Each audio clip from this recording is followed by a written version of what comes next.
They claim that under duress, one's actual colors emerge, but that's not totally accurate. Under duress, one's true nature remains hidden. It shows that you were ready. It reveals a gulf between the actors and the real deal, between the actors practicing for power and the real deal. A spotlight falls on Persia. Ignorant people are blinded by it. Those constructed on sand will dissolve. However, those who remain still in the face of adversity, those who refuse to look down as the tempest rages, are unfazed by the mayhem that erupts around them. I forged them for it. Simply put, evading pressure isn't what life is all about. Making something that doesn't bat an eye when it shows up is the goal. It's about building a strong base that can withstand any challenge, treachery, disruption, or setback. That kind of success, though, isn't something that happens by chance. Your construction is crystal clear. You construct it by settling on your identity prior to the start of the test. According to Jung, under stressful situations, our unknown self steps in, the hub. A stage is set by the unconscious. You still believe in all the falsehoods and patterns that you believed you had mended. The pressure builds, and you won't be able to handle it until you prepare yourself emotionally to face it. It will crush you. Building something true, rather than anything massive, should be your first project. Put your word first. Get your day started right away. If you want to avoid pressure, start with the alternatives no one is looking at. As you stand alone with your routines in the pitch black and silence. A. Live a powerful life without making a fuss. So far, so good. And consistency is born of practice, of carrying out the challenging tasks day in and day out in the shadows, of not requiring attention to maintain dedication. Because they have defined themselves by their results rather than their core, most people crumble when put under pressure. They have become wealthy by their achievements, not their principles. They fall along with the outcome when it doesn't work. You can't be broken, only shown, if you construct from essence, from something eternal. Furthermore, key. Saihoria is the first word. A condition of complete self-consistency in which one's actions are consistent with their professed identity, where your routines, aspirations, feelings, and ideas all come together rather than clash. At that moment, your own being turns into a weapon. Pointed, concentrated, unmovable. Coherence, however, cannot be faked. Earning it is essential. When other people start to freak out, you need to train your nervous system to remain calm. Someone who takes a deep breath when they face adversity. They know what to do, not because they lack fear. Within the flames, precisely who they are. In theory, you cannot construct such identity. It takes time and effort, made up of seemingly insignificant choices that are actually very sacred. Things like standing firm when others falter, telling the truth when it's simpler to remain silent, refusing to give in to physical pressure, and so on are examples of what it means to be an example. Building pressure living is done in that way. When you train yourself to be predictable, you train yourself to not react emotionally or mentally to any challenge. Compromise your values in order to make it through. The objective is not to just survive. A mind that integrates fails to hold its own weight when pressured. Is a brain that was never prepared to deal with obesity.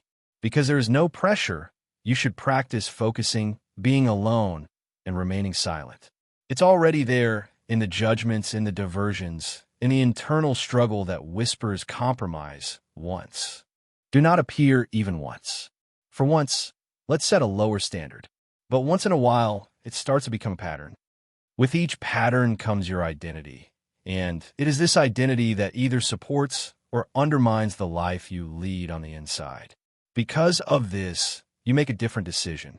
You meet pressure squarely in the face and respond, I've met myself already.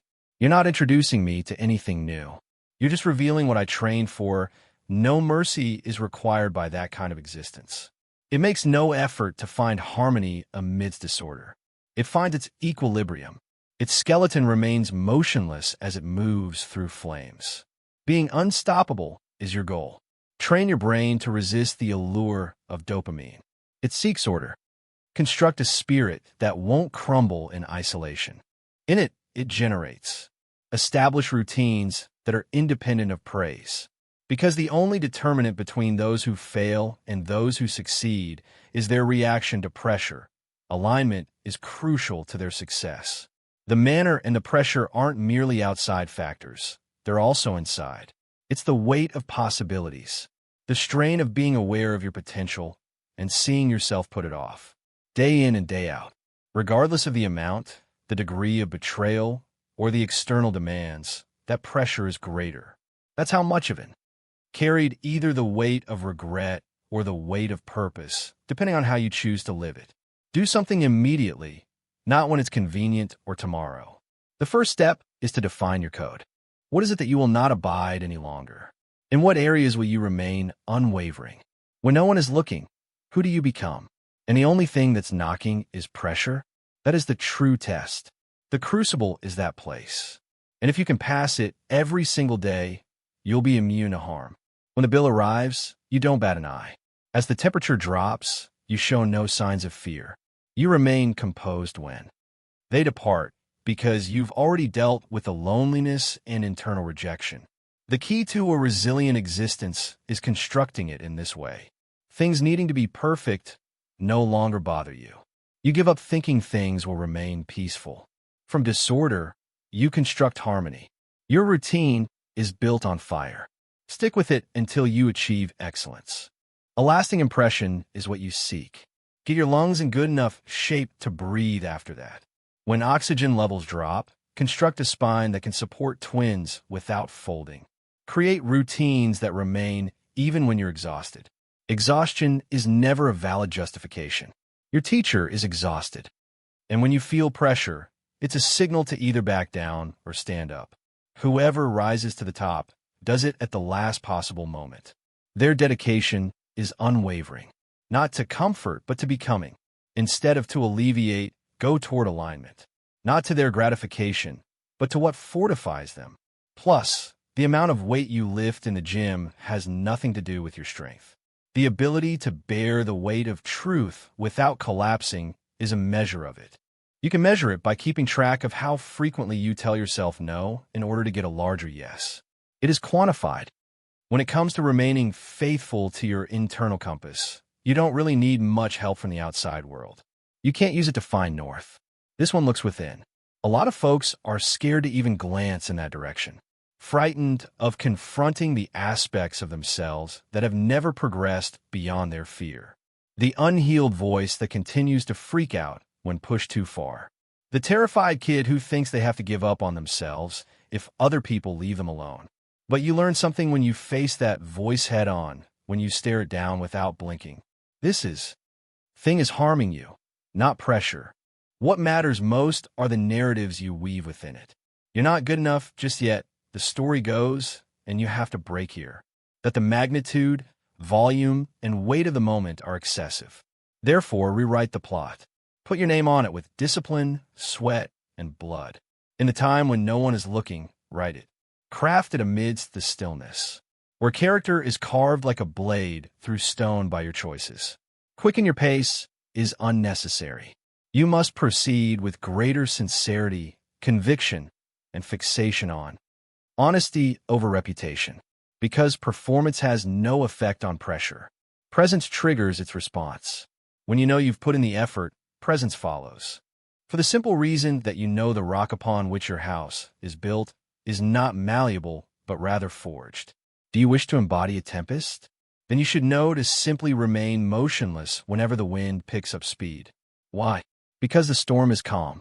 The sentence is quite directive. It is not seeking approval. Just by being, it affects change. It was always your destiny to be that. Nothing, not even a single feather or leaf. Yet you neglected to do so. You have been instructed to remain airy, to maintain liking, to be malleable in all the wrong ways. It is referred to as maturity. They referred to it as harmony. In reality, they were only trying to tell you to please stay small so you don't make us uncomfortable. And for a long time, you complied. No more work for you. Now that you know your spine is your hallmark, you can face life's challenges head-on without flinching, filtering, or folding. And the quality of your life is directly proportional to your expectations. The ones you put on the fire, not the ones you jot down. Would you like more specificity? less frequently. Confidentiality is key if you aspire to positions of authority. Tell the truth if you desire tranquility. Quit giving false positives. In order to feel complete, you must stop presenting only a partial version of yourself. Under duress, this is how one constructs. You cease to wait for readiness. Reliability is the key to becoming ready. You are not free if you are unable to rely on yourself at times of tempest. Your delicate self is on display here. Also, you can't have freedom if you avoid challenges. It is the result of having inner peace even while external circumstances are chaotic. What you desire. In order to construct an unwavering life, construct it in the tradition of a Gothic cathedral. Constructed to maintain complete silence. Designed for everyone. Constructed to withstand centuries of noise, wind, and battle. This necessitates deliberate placement of each brick. Structure, honesty, and the terrible truth that the toughest decisions you'll ever face will lead to your peace are the only options. There are no shortcuts, no replacements, and no false ceilings. Decisions such as realizing it's not worth it to be perceived as kind, walking away, letting go, starting again with better ideals, etc.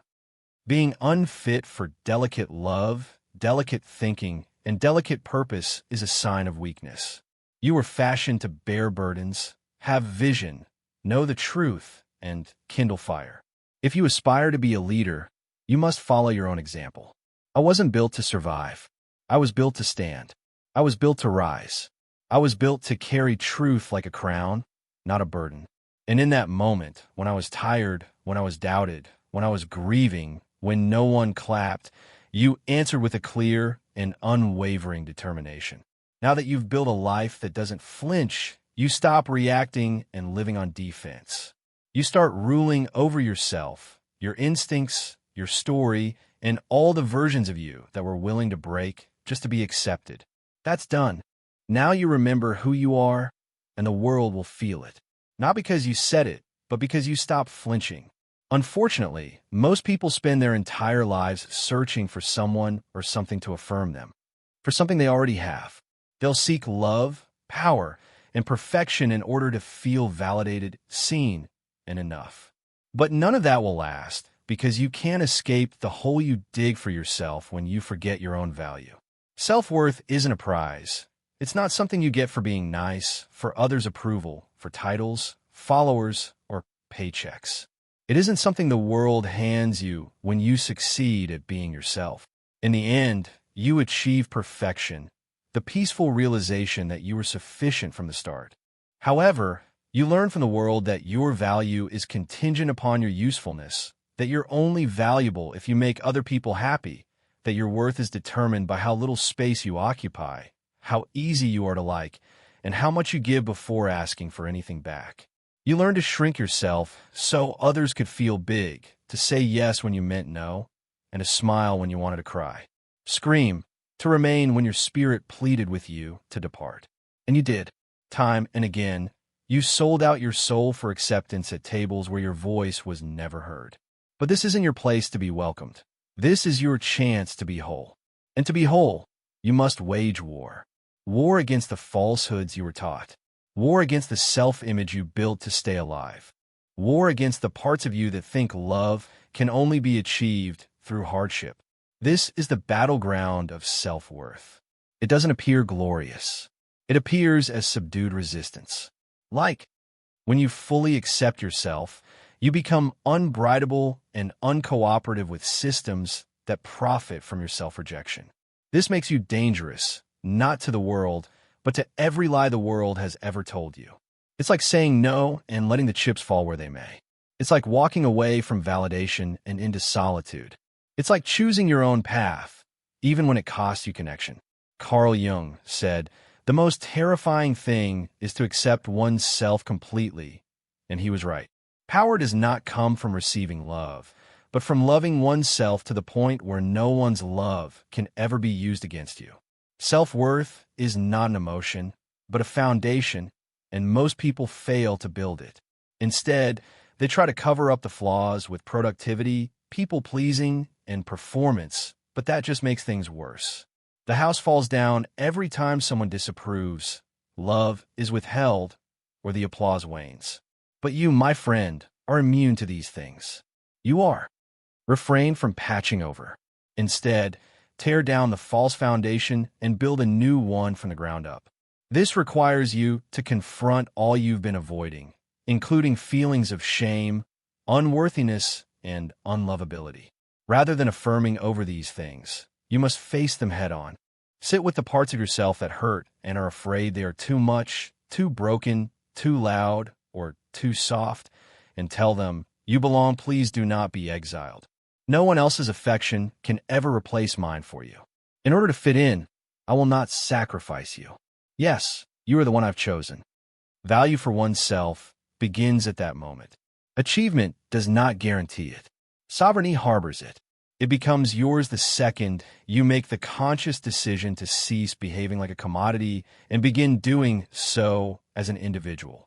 You defy categorization. You are more than a part. No one can see themselves reflected in you. A soul you are, and that suffices. However, if you really want to live that way, you need to cut ties with anyone, work, relationships, communities, or belief systems that feeds off of your insecurities and makes you feel like you have to prove yourself to be accepted.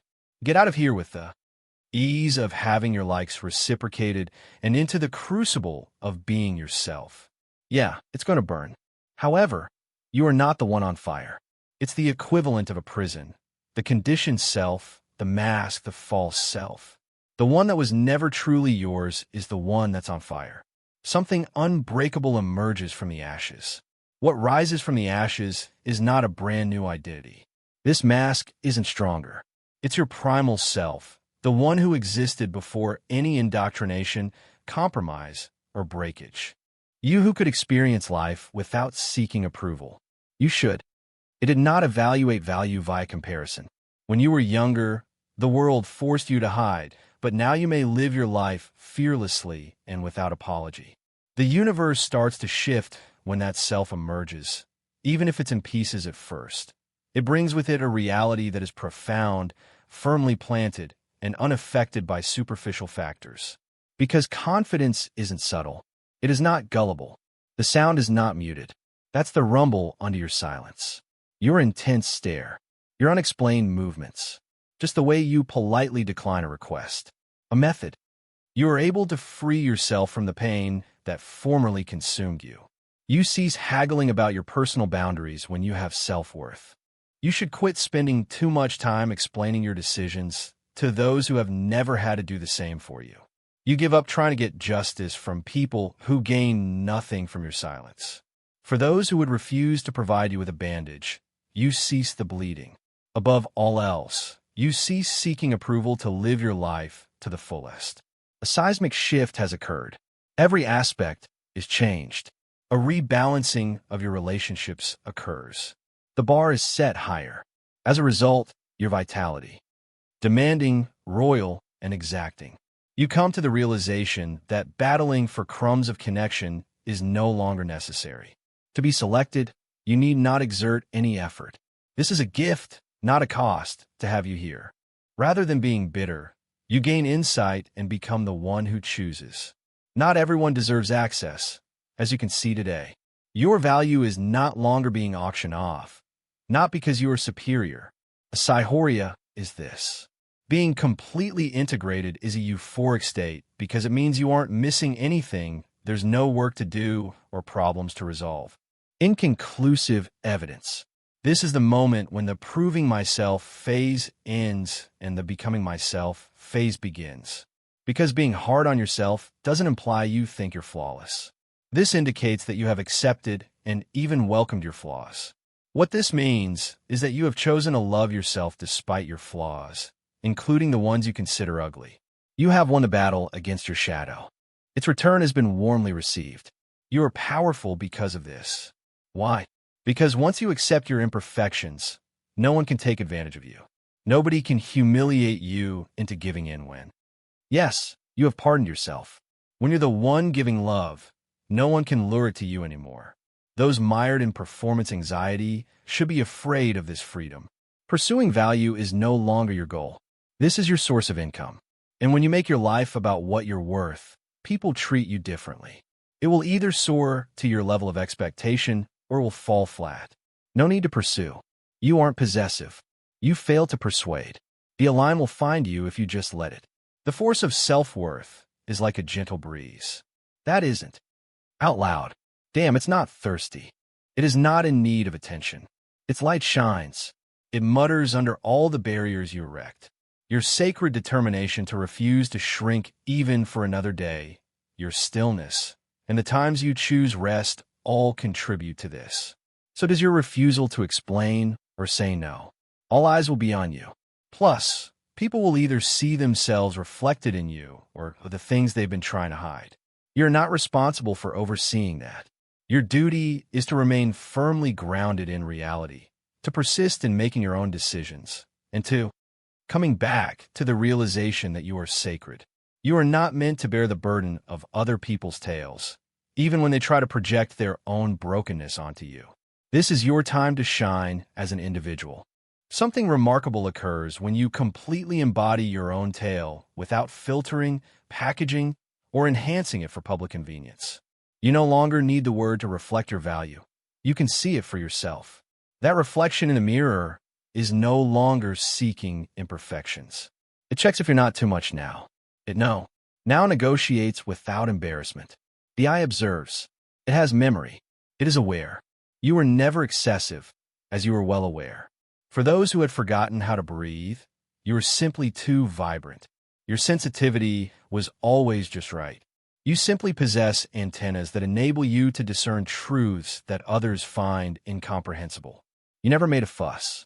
Rooms that were too tiny for your frequency just reverberated your voice. And you finally made room to understand yourself after you quit trying to get the wrong people to comprehend you. At that point, everything becomes clear. Within the responses, however, refusal. You demean yourself when you refuse to be accessible. Being unwilling to express regret for the way your spirit is intrinsically lit. Choosing not to rely on people who have lost touch with who they are as an identity provider. Simply put, getting someone else's permission does not lead to genuine clarity. Your own disobedience is where you will find it. And when you're free, you act differently. Do not be hurried. No need to freak out. When there is quiet, you don't speak. Life finds its way to you. Reason being, you've mastered the art of attraction, not because you're a couch potato. By being genuine, everything outside of you gets rearranged when your inner world gets in harmony. Individuals depart the area. Salute them. Chapters conclude. Pay heed to their wishes. Severity of pain increases. Change state. Your history does not dictate your present or future. You are transcending the realm of passed-down doctrines. You have changed your default settings. The time to choose has come. Making decisions about your life's direction, speed, and value based on who you really are rather than superficial comparisons. That core, it will never be swayed by the approval of others. It was sculpted using being alone. It was silently tested. It was shaped by the times you faced your suffering head-on without breaking sweat. With this change, your belief is grounded in reality. That is what it is. No longer is it necessary to trumpet your confidence. Someone has felt it. You no longer need anyone's approval to be at ease. It is an authorization. We call this self-worth. The kind you construct in the shadows, one bloody brick at a time, till your spirit soars. Not the kind you buy in books with all the formulae. Those you transform into when you've exhausted all potential audiences.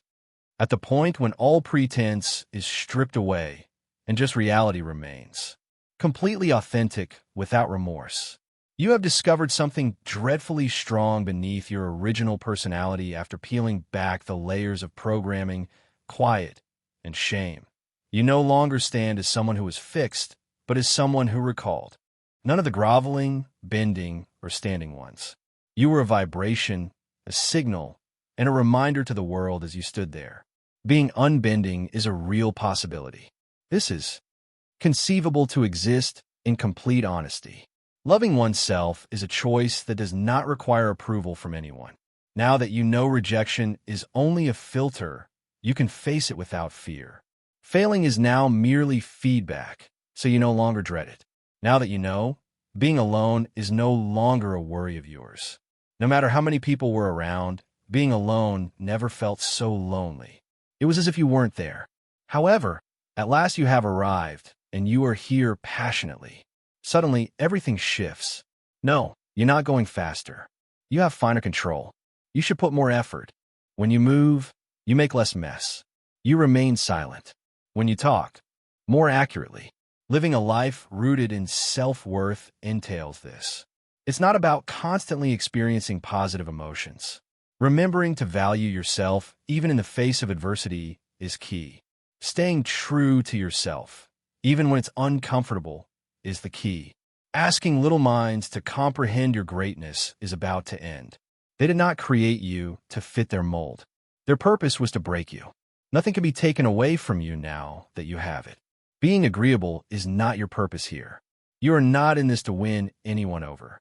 Be authentic, enjoy life to the fullest, and revolt against the establishment to conduct oneself with such heinous dignity that society is forced to adapt or perish. People will stop supporting you. Free them up. Realizations of who you are will pass. Kill them. Anticipations will be dashed. Allow them to burn because the reward you will receive is priceless. Stability in the face of criticism, that is peace. Strength that isn't obligated to exert dominion. Delight that isn't contingent upon achievement. Not of something novel, but of yourself, your return, your arrival, your reclamation. Of an old-fashioned kind. You, the authentic you, the one who perceives my sufficiency. Every part of me comes together. Well, I've made it home. That was never bestowed to you by the world. Thus no one has the right to take it away from you. Throughout, it belonged to you.